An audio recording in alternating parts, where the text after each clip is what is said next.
ਬੱਬਰ ਸ਼ੇਰੋ तहरीक इंसाफ इमरान खान की जमात के बंदे तो तोड़ी जाते जो हिम्मत आ गई तो शेख रशीद की पार्टी का एक बंदा भी तोड़ के विखाओ।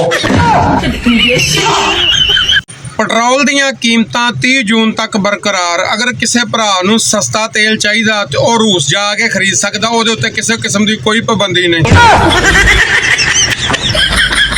वाह रब्बा तेरियां बेपरवाहियां, वाह रब्बा तेरियां बेपरवाहियां, बंदियां नूं खाण नूं रोटी ना लभे, सिंध दे घोड़ियां नूं दुध मलाइयां।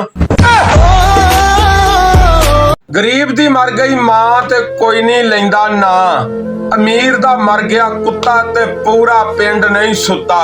अमीरी ते गरीबी दे विच फर्क वेखियो। एक तरफ यनान हादसा, कश्ती दे विच 300 लोग हसूले रिजक दी खातर अपनी जान गवा बैठे जेदा कोई ना नहीं लैन दिया, ते दूसरी तरफ एंग्रो ग्रुप ओलपर तरंग दा मालक और ओदा बेटा, ओदे उत्ते 850 आर्टिकल लिखिया जा चुका वा।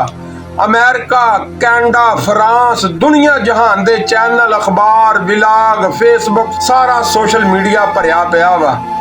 यह आ अमीरी और गरीबी दा फर्क।